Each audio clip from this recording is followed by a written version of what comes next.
Marco from Baytown has a question about home inspection. Well, he's selling, and the inspector found mold.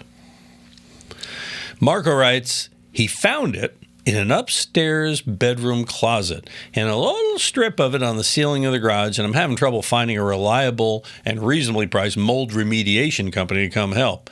Tom, is this something Marco could just clean up on his own, or does he have to go the whole full boat mold remediation on this? It's probably mildew and not mold if it's on a painted surface. Duh. Okay, and I have a closet that I have to cut the bottom of the doors off because I have to put those desiccant materials in there because it'll grow a little mildew on the ceiling, and I have to wash it off and repaint it once in a while.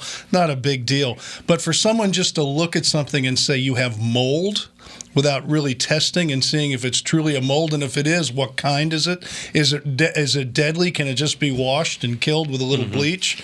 I'd be a little bit careful with a home inspector that says he finds mold in your house, unless it's so obvious it's just something terrible. Yeah, I've heard you say again and again, the thing about these inspectors is what they're doing is just letting the guys know what they're buying. This is not a to-do list of everything you have to make right. Nobody's buying a house in perfect condition. No. It's just kind of a, know the devil you're dealing with when you're buying the house. That's really what it comes down to. It's not up to the owner to fix everything. No. And quite frankly, when you're buying a home, use it as a bargaining tool.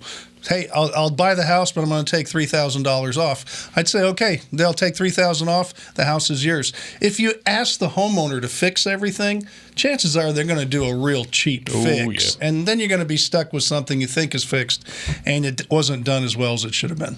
There you go. Well, he's selling, so... But still. Right, he's selling. Right, but I'm saying, but he doesn't. So he doesn't need to be fixed. You don't have to be fixed. You can go and tell him, hey, you know what? As is. There are other people, there's a good market right now, so there's other people behind that buyer. So good, because I got a house for sale. That's right. You learn more about it on HomeShowRadio.com. Yes. Oh, good Lord. Send us your questions. Help us out, will you? Keep him busy. Send it to HomeShowRadio.com using the Ask Tom form. You'll see other videos like these we've already done. Maybe there's an answer for you there.